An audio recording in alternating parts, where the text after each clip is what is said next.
लूका बाप 16। फिर उसने शागिर्दों से भी कहा कि किसी दौलतमंद का एक मुख्तार था।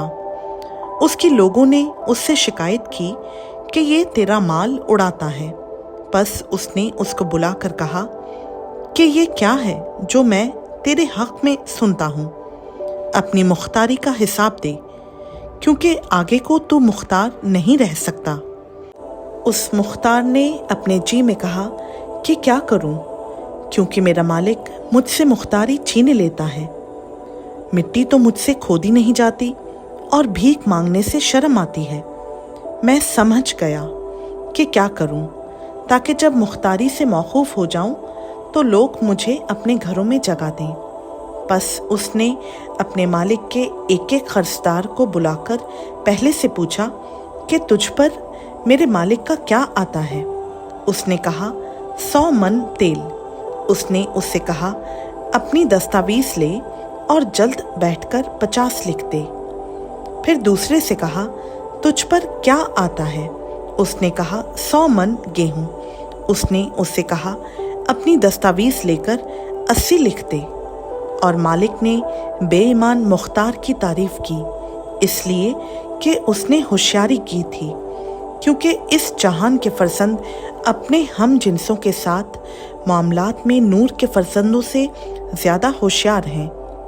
और मैं तुमसे कहता हूँ कि नाराज़गी की दौलत से अपने लिए दोस्त पैदा करो, ताकि जब वो जाती रहे तो ये तुमको हमेशा के मस्कनों में जगह दें।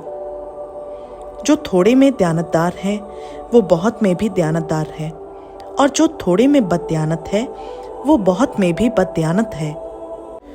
बस जब तुम नारास्त दौलत में दयानतदार ना ठहरे तो हकीकी दौलत कौन तुम्हारे सुपुर्द करेगा।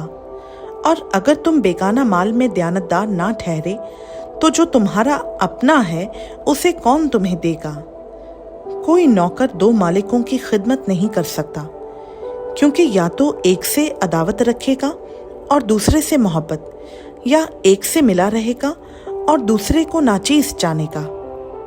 तुम खुदा और दौलत दोनों की खिदमत नहीं कर सकते। फरीसी जो ज़र दोस्त थे इन सब बातों को सुनकर उसे ठट्टे में उड़ाने लगे। उसने उनसे कहा कि तुम वो हो कि आदमियों के सामने अपने आप को रास्तबाज ठहराते हो, लेकिन खुदा तुम्हारे दिलों को जानता है, क्योंकि जो चीज़ आदमियों की नज़र में आला कदर है वो खुदा के नज़दीक मकरूह है। शरीयत और अंबिया यूहन्ना तक रहे, उस वक्त से खुदा की बादशाही की खुशखबरी दी जाती है और हर एक जोर मारकर उसमें दाखिल होता है। लेकिन आसमान और ज़मीन का टल जाना शरीयत के एक नुक्ता के मिट जाने से आसान है। जो कोई अपनी बीवी को छोड़कर दूसरी से ब्याह करे वो ज़िना करता है, और जो शख्स शौहर की छोड़ी हुई औरत से ब्याह करे वो भी ज़िना करता है।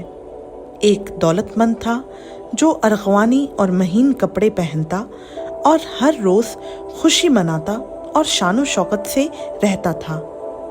और लाजर नाम एक गरीब नासूरों से भरा हुआ उसके दरवाज़ा पर डाला गया था। उसे आरज़ू थी कि दौलतमंद की मेज़ से गिरे हुए टुकड़ों से अपना पेट भरे, बल्कि कुत्ते भी आकर उसके नासूर चाटते थे। और ऐसा हुआ कि वो गरीब मर गया, और फरिश्तों ने उसे ले जाकर अब्राहम की गोद में पहुंचा दिया। और दौलतमंद भी मुआ और दफन हुआ। उसने आलम अरवाह के दरमियान अजाब में मुब्तला होकर अपनी आंखें उठाईं और अब्राहम को दूर से देखा और उसकी गोद में लाजर को।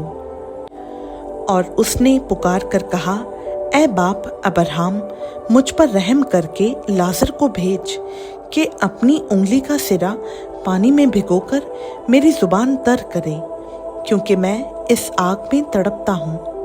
अब्राहम ने कहा, बेटा, याद कर कि तू अपनी ज़िंदगी में अपनी अच्छी चीज़ें ले चुका और उसी तरह लाजर बुरी चीज़ें, लेकिन अब वो यहाँ तसल्ली पाता है और तू तड़पता है।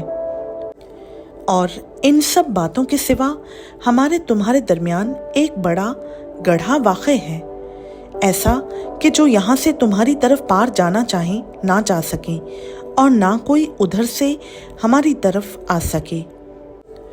اس نے کہا، بس اے باپ، میں تیری منت کرتا ہوں کہ تو اسے میرے باپ کے گھر بھیج، کیونکہ میرے 5 بھائی ہیں، تاکہ وہ ان کے سامنے ان باتوں کی گواہی دے، ایسا نہ ہو کہ وہ بھی اس عذاب کی جگہ میں آئیں۔